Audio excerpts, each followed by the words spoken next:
क्या मैं एग्जिस्ट करता हूँ? पहली क्वेश्चन है, डू वी एग्जिस्ट? मतलब अंदर से आपको कुछ एहसास तो होता होगा ना अपना, आपका कोई वजूद है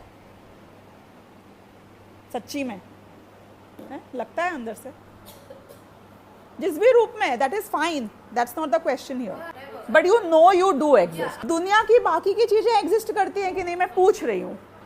और जो जो भी चीजें एग्जिस्ट करती हैं, इन सब में और मुझ में कोई रिश्ता है कि नहीं है। इस तरीके से हर चीज को देखते हैं कि मैं तो होते ही नहीं, मेरी माँ नहीं होती तो, मेरी माँ की शादी नहीं होती तो मैं नहीं होती, एटसेट्रा एटसेट्रा एटसेट्रा, राइट।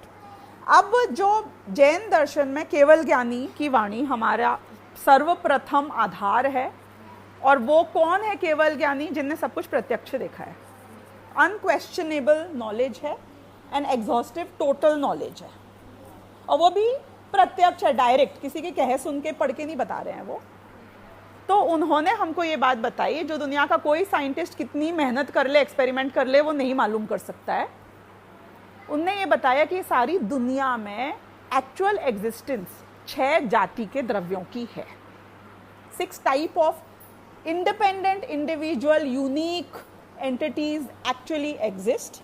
और मैंने टाइप की बात करी है, क्वांटिटी की बात नहीं करी है, ठीक है।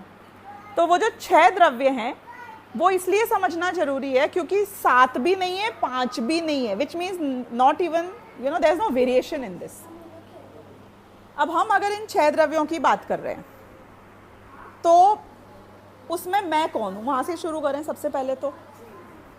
तो ये तो नर्सरी में भी बच्चों को पढ़ा दिया जाता है कि this world is made up of 2 type of things, living and non living. तो इसमें तो कोई क्वेश्चन कर ही नहीं सकता है, पक्की बात है ना। कोई आपको भी क्वेश्चन हो तो पूछ लेना, सोच लेना। अब मैं कौन सी टाइप हूं, पहले तो ये डिसाइड कर लो। तो ये पक्की बात है कि बिकॉज आई नो, जानने वाला कौन है? क्योंकि दुनिया में जितनी भी चीजें हैं लेकिन उनको जानने वाला सिर्फ एक ही द्रव्य है, और वो द्रव्य का नाम है जीव द्रव्य। मैं जाति की बात कर रही हूँ, अभी क्वांटिटी की नहीं कर रही हूँ। उस जीव में से भी हाउ डू आई नो कि जीव सारे जीव जानते हैं? आपको कैसे पता? मुझे कैसे पता कि तुम जानती हो, तुम सोचती हो, तुम महसूस करती हो? क्योंकि मुझे ये दिखता है कि मैं करती हूं। I don't know your consciousness, मुझे नहीं पता है तुम्हारा सुख दुख कैसा महसूस होता है, पर मैं क्या करती हूँ, मैं अपने सब कुछ समझती हूँ। मैं ये देखती हूँ कि मैं हैप्पी होती हूँ तो मैं हंसती हूँ, मैं सैड होती हूँ तो मेरी आंखों से आंसू टपकते हैं। तो मैं तुमको देख के ये रिलेट करती हूँ कि ओ, तो इसके आंसू टपक रहे हैं, इसका मुंह खुल रहा है, मतलब इसको नींद आ रही है, right. I can feel your sleep, पर ये अनुमान ज्ञान से, यानी कि आई नो फॉर श्योर, क्योंकि मैंने आज तक टेबल को तो जमाई लेते नहीं देखा, मोबाइल को जमाई लेते नहीं देखा, तो आई नो फॉर श्योर कि ये जीव है, ठीक है, मेरे जैसे ही कुछ है। अब जब पूरी दुनिया में मैं बात करूं एक मेरी जीव द्रव्य की, और बाकी मैंने ये देखा है कि बहुत सारा एक्शन जो हो रहा है वो नॉन लिविंग एलिमेंट्स में हो रहा है। उसमें मुझे एक ही एलिमेंट नजर आता है जो है पुद्गल। तो anything that you see is pudgal, hands down. जिसको भी देख सकते हो वो पुद्गल ही है, it can not be anything else, right. Similarly for the other things. अब इसके अलावा और कोई द्रव्य है कि नहीं है, how do you know that? तो अब समझना कि जितने भी 6 द्रव्य हमने बात करी, या मेरी भी बात करूं, मेरा डायमेंशन 2 तरीके से है। एक मेरा डायमेंशन स्पेस में, दूसरा मेरा डायमेंशन टाइम में। कैसे पता चला? कितने केजी हो आप? ये स्पेस में मेरा डायमेंशन है, ये मास है, ये वॉल्यूम है, इतना एरिया में करता हूँ। मैं बोलूँ कि इतने आधे फिट में बैठ जाओगे कि नहीं नहीं नहीं, मेरा डायमेंशन है थोड़ा। स्पेस में you exist, right. You don't like shrink right now, you can't, you don't flow fluid like a water right now. ऐसे ही you do flow, not in space but in time. अभी ये तुमको feel हो रहा है कि नहीं? Now we are talking all brains. हाँ, एकदम खुद फील करते हो कि नहीं करते हो? Do you move in time? Space में डायमेंशन तभी एग्जिस्ट हो सकता है जब दुनिया में स्पेस हो। स्पेस ही नहीं हो तो स्पेस में डायमेंशन कैसे होएगा? वो स्पेस को आकाश द्रव्य बोल दिया। बोल दिया मतलब सिर्फ बोलने के लिए नहीं बोला, क्योंकि जितने बड़े एक तत्व, ठोस द्रव्य तुम हो, you do exist actually, like with all your finesse, ऐसे ही वो आकाश द्रव्य, वो डायमेंशन भी है।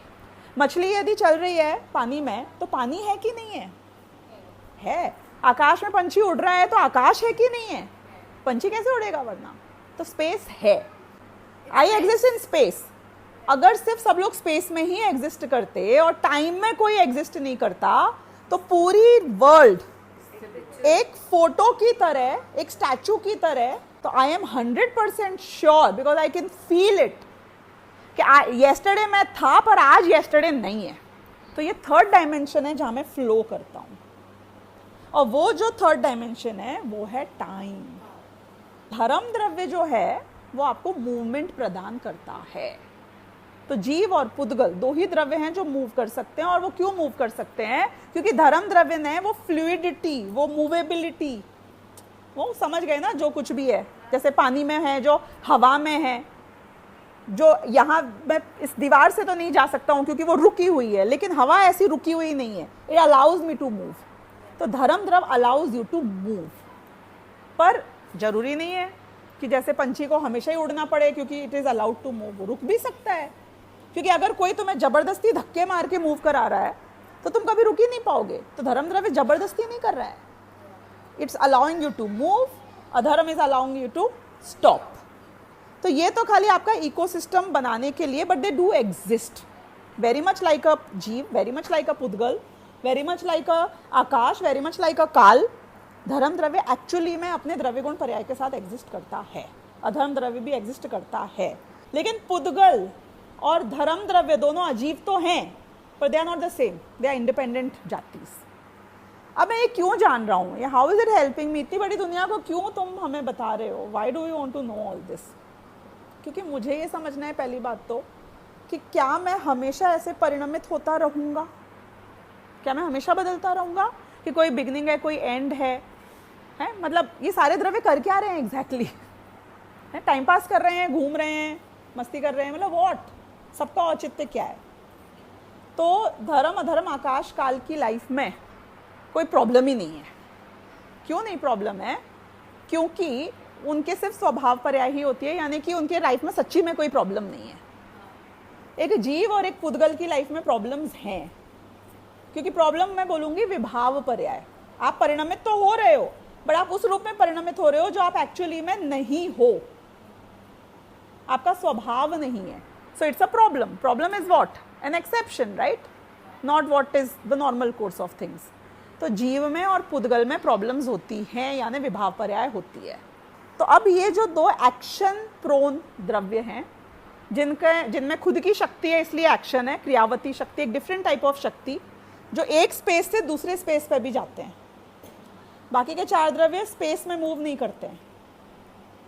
जीव और पुद्गल ये स्पेस में मूव करते हैं। You just moved your hand, who was you? Who were you? तुम एक्चुअली में खाली जीव नहीं थी, जीव और पुद्गल दोनों मूव हुए, यानी कि दोनों मूव होते हैं स्पेस में। और टाइम में तो हर द्रव्य मूव होता है, लेकिन स्पेस में जीव और पुद्गल ही मूव हो सकते हैं, कोई और नहीं हो सकता है। अब ये दोनों के मूवमेंट के चक्कर में बोलो या जो चक्कर में बोलो स्पेस में, क्योंकि स्पेस में जीव का मूवमेंट है योग, आप समझो। योग मतलब मन वचन काया का कंपन। जब आप स्पेस में एक जगह से दूसरी जगह मूव करते हो, वो भी मन वचन काया के निमित्त से, तो आप अपने प्रॉब्लम्स को क्रिएट करते हो, विभाव पर्याय होती है। आप इंटरैक्ट करते हो दूसरे द्रव्यों के साथ में। पुद्गल के साथ में आपका कोई ना कोई नया रिलेशन होता है, और पुद्गल भी, क्योंकि वो भी पूरे टाइम जोड़ तोड़ करता रहता है, मूव करता है, उसके कारण से पुद्गल परमाणु स्कंध बन जाता है, या स्कंध दूसरे स्कंधों में मिल जाते हैं, लाइक मॉलिक्यूल्स। तो जीव और पुद्गल में विकारी पर्याय होती है।